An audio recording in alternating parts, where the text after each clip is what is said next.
Berhenti bicara tentang masa lalu. Saatnya menatap masa depan. Bersama Ishak Rafiq, Direktur Eksekutif Masa Depan Institut.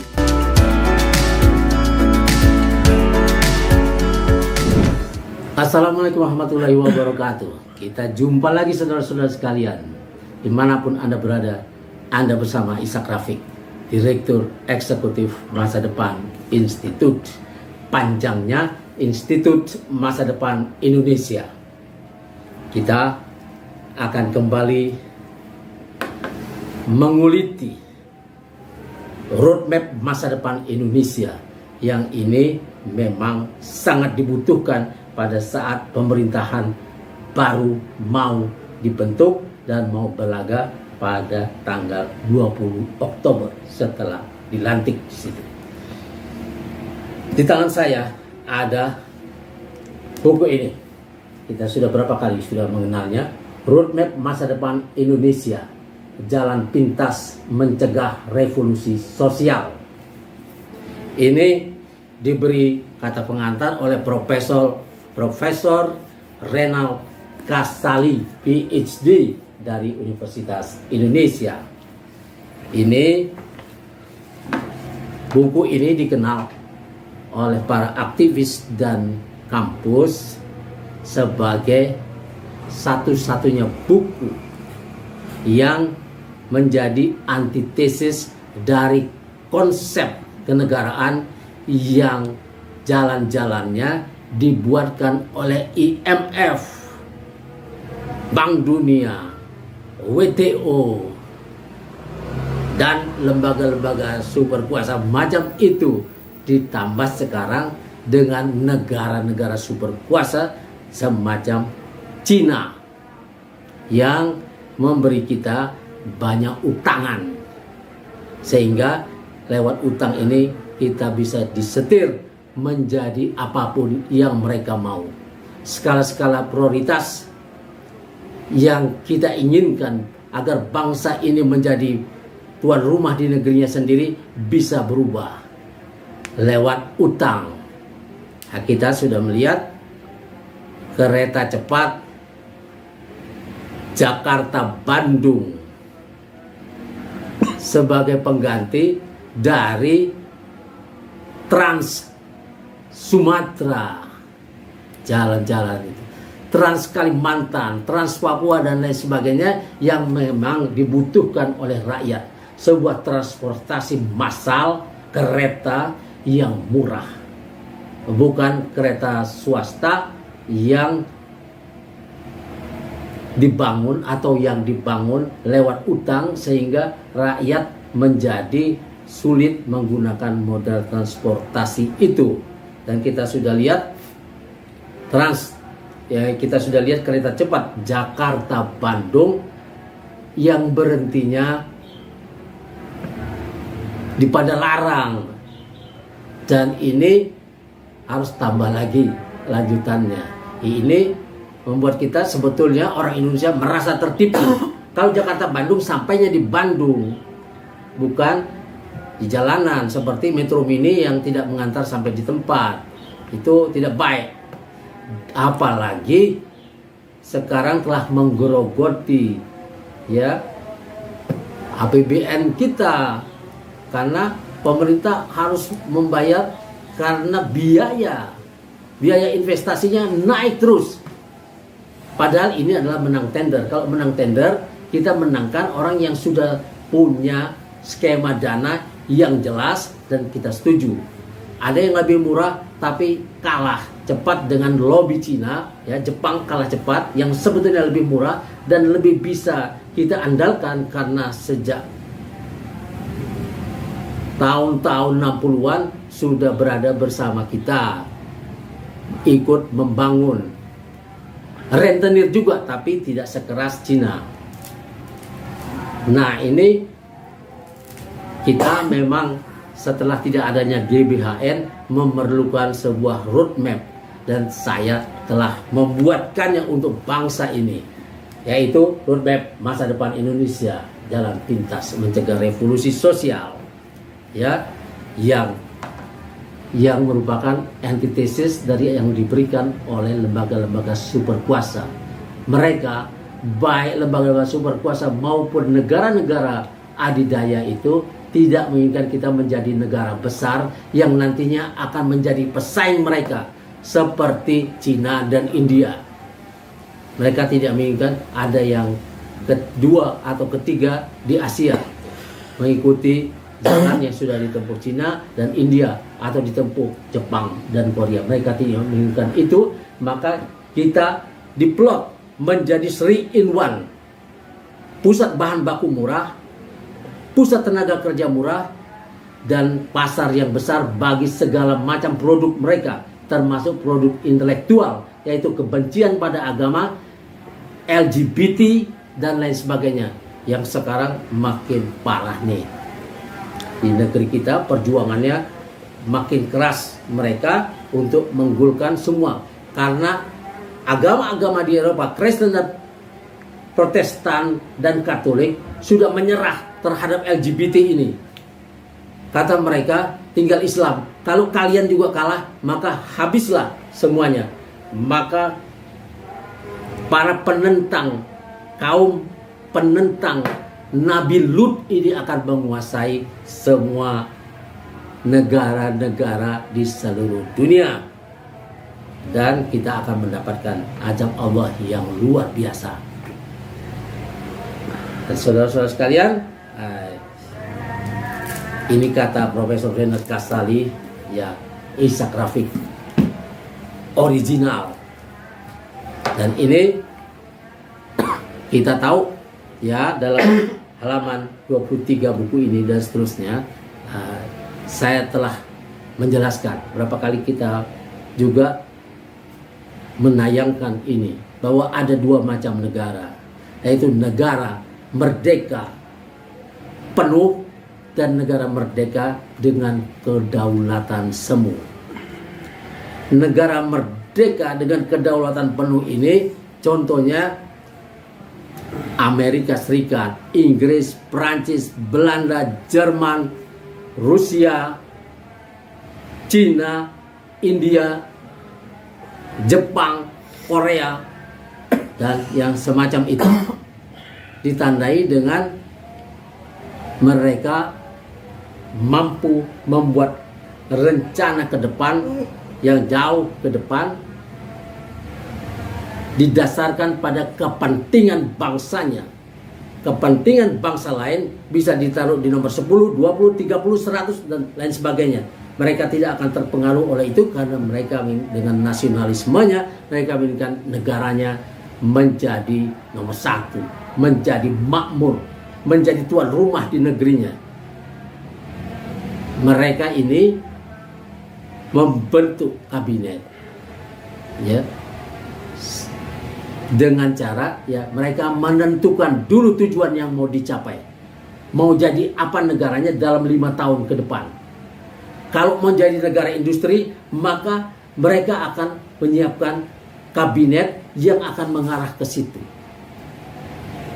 Kemudian baru menetapkan anggarannya. Kalau mereka mau menjadi lumbung pangan dunia, maka mereka tahu kabinet macam apa yang dibutuhkan, berapa anggarannya, dan bagaimana mencapainya. Kabinet itu dibentuk untuk mengejar tujuan itu. Tapi ada negara-negara yang punya kedaulatan semu, seolah-olah merdeka. Ini negara-negara berkembang, negara-negara Afrika, negara-negara berkembang di Asia, Amerika Latin dan sebagainya, berada menjadi negara dengan kedaulatan semu ini. Mereka tidak menentukan apa-apa yang mau dicapai, tapi membentuk, ya, membangun kabinet, lalu menentukan anggaran, kemudian mereka membagi-baginya. Dan karena itu mereka tidak pernah bisa mencapai apa-apa, karena mereka menjadi lentur.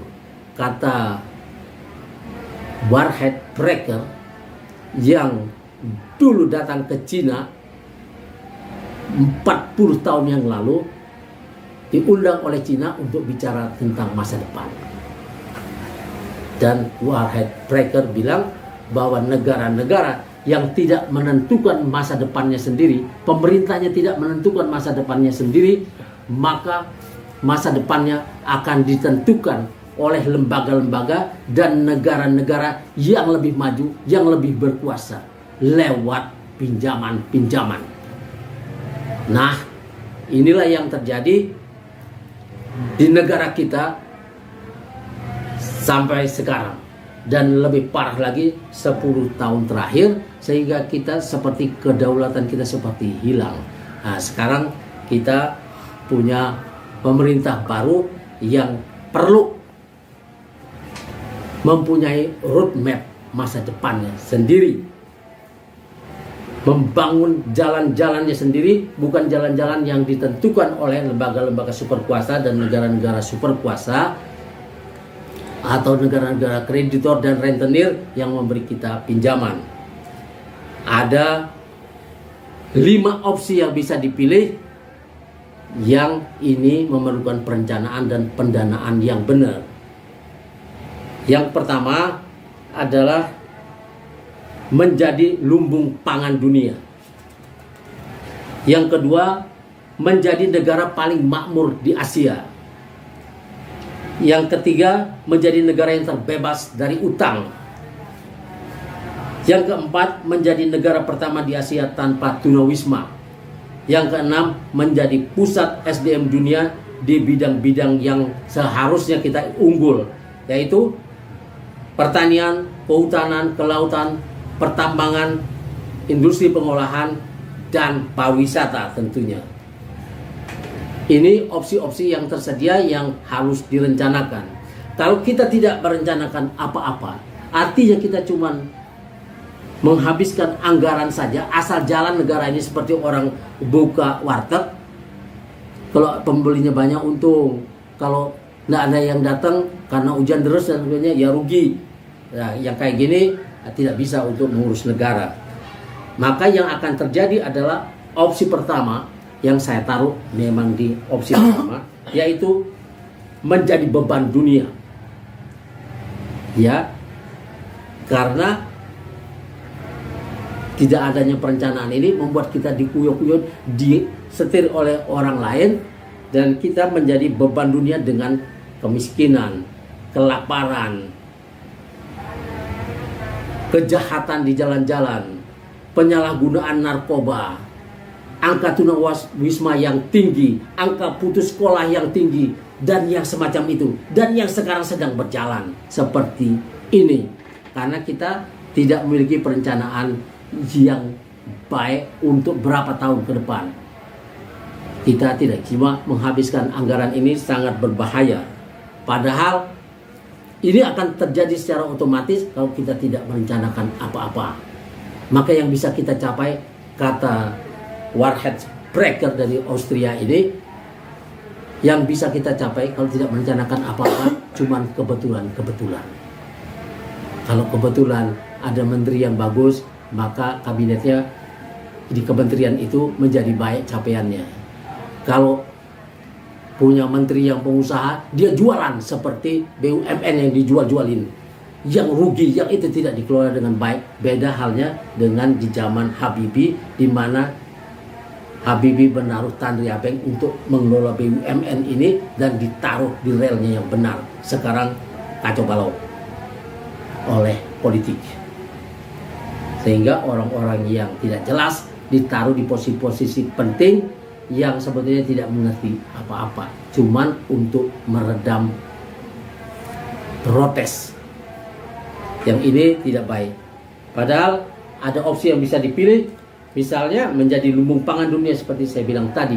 Kalau bicara tentang lumbung pangan, kita bicara tentang produksi, tentang laut, pertanian, kehutanan,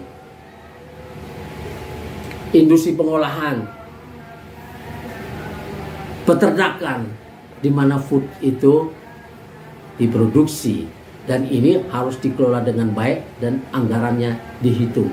Bagaimana caranya membuat petani ini bisa produktif Kalau harus land reform, harus dilakukan land reform. Berapa biayanya itu dihitung sekarang.